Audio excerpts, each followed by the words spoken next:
வெண்டைக்காய் பொரியல் நல்லா டேஸ்டியாக இதே போல் ஒரு முறை செஞ்சு பாருங்கள். ரொம்ப ஈஸியாக செய்யலாம். இப்போ வாங்க எப்படி செய்யறது பார்க்கலாம்.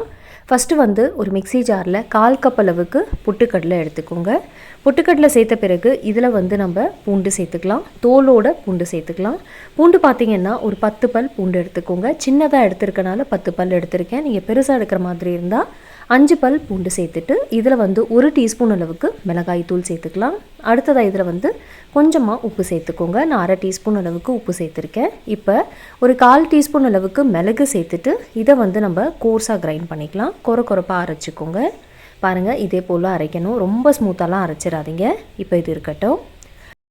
அடுத்ததாக பார்த்திங்கன்னா ஒரு பேன் எடுத்துக்கலாம். பேனில் 1 டேபிள் ஸ்பூன் எண்ணெய் சேர்த்துக்கலாம். நான் இன்றைக்கி கடலை எண்ணெய் சேர்த்துருக்கேன். எண்ணெய் சூடான பிறகு 1/2 டீஸ்பூன் கடுகு சேர்த்துட்டு கடுகு ஓரளவுக்கு பொரிஞ்ச பிறகு இதில் 1 டீஸ்பூன் அளவுக்கு உளுத்தம் பருப்பு சேர்த்துக்கலாம். இப்போ இந்த உளுத்தம் பருப்பு ஓரளவுக்கு நல்லா ஃப்ரை ஆகணும். ஸோ நல்லா வறுத்துக்கோங்க. பாருங்கள், நல்லா கலர் மாறிடுச்சு. இப்போ இந்த ஸ்டேஜில் பச்சை மிளகாய் சேர்த்துக்கோங்க. 3 பச்சை மிளகாவை மிடில் கட் பண்ணிவிட்டு சேர்த்துருக்கேன்.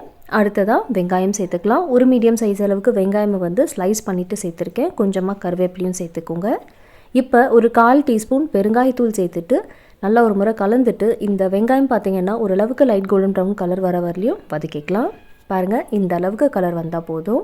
இந்த அளவுக்கு வதங்கின பிறகு இதில் நம்ம கட் பண்ண வெண்டைக்காவை சேர்த்துக்கலாம். நான் இன்றைக்கி 400 கிராம் அளவுக்கு வெண்டைக்காய் எடுத்திருக்கேன். இதே போல் சின்ன சின்ன பீசஸாக கட் பண்ணிக்கோங்க. வெண்டைக்காய் சேர்த்துட்டு நல்லா ஒரு முறை கலந்து விட்டுருங்க. நல்லா மிக்ஸ் பண்ண பிறகு இந்த வெண்டைக்காவை 1 நிமிஷத்துக்கு நல்லா வதக்கிட்டு அதுக்கப்புறம் இதில் நம்ம ஒரு 1/4 டீஸ்பூன் அளவுக்கு மஞ்சள் சேர்த்துக்கலாம். மஞ்சள் சேர்த்துட்டு திருப்பி நல்லா கலந்து விட்டுருங்க. மஞ்சள் சேர்த்த பிறகு இதை ஒரு 3லேருந்து 4 நிமிஷத்துக்கு மீடியம் ஃப்ளேம் வச்சுட்டு நல்லா வதக்கிக்கலாம். வெண்டைக்காய் பார்த்திங்கன்னா ஒரு 50% குக் ஆகணும். ஸோ அப்பப்போ நீங்கள் மிக்ஸ் பண்ணிகிட்டே இருங்க. இப்போ பாருங்கள், ஒரு 4 நிமிஷமாக இந்த வெண்டைக்காவை நம்ம வதக்கிட்டே இருக்கோம். 50% நல்லா குக் ஆகிடுச்சு. இந்த அளவுக்கு வெந்த பிறகு இதில் நம்ம இப்போ அரைச்சோல்ல பொட்டுக்கடலை பொடி, அந்த பொடியை சேர்த்துக்கோங்க. சேர்த்துட்டு நல்லா ஒரு முறை கலந்து விட்டுட்டு திருப்பி இதை ஒரு 4 நிமிஷத்துக்கு நல்லா வதக்கிக்கலாம்.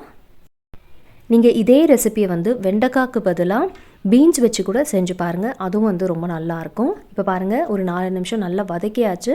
இதில் கொஞ்சம் உப்பு கம்மியாக இருக்கிற மாதிரி இருக்குது. நம்ம இந்த பொட்டுக்கடலை பொடி அரைக்கிறப்ப உப்பு சேர்த்து அரைச்சிருந்தோம்ல. ஸோ இப்போ எனக்கு கொஞ்சம் கம்மியாக இருக்கிறனால நான் கொஞ்சமாக உப்பு சேர்த்துருக்கேன். நல்லா ஒரு முறை கலந்து விட்டுடலாம். அவ்வளோதாங்க, வெண்டைக்காய் பொரியல் கொஞ்சம் வித்தியாசமாக செஞ்சாச்சு. நீங்களும் இதே போல் கண்டிப்பாக செஞ்சு பாருங்கள். இப்போ ஃபைனலாக கொஞ்சமாக கட் பண்ண கொத்தமல்லி இலை சேர்த்துட்டு நல்லா ஒரு முறை கலந்து விட்டுருங்க. இந்த வெண்டைக்காய் பொரியல் பார்த்திங்கன்னா நீங்கள் சப்பாத்திக்கு வச்சு சாப்பிடலாம். ரொம்ப நல்லாயிருக்கும். எல்லா வெரைட்டி ரைஸுக்குமே சைட் டிஷ்ஷாக வச்சு சாப்பிடலாம். அதுவும் ரொம்ப நல்லாயிருக்கும். கண்டிப்பாக செஞ்சு பாருங்கள். செஞ்சுட்டு மறக்காமல் உங்கள் ஃபீட்பேக் எனக்கு ஷேர் பண்ணுங்கள். நாளைக்கு இதே போல் நல்ல ஹெல்த்தியான ரெசிபியில் நம்ம மீட் பண்ணலாம். காயூஸ் கிச்சனுக்கு நீங்கள் இன்னும் சப்ஸ்கிரைப் பண்ணாமல் இருந்தீங்கன்னா ப்ளீஸ் சப்ஸ்கிரைப் பண்ணிக்கோங்க.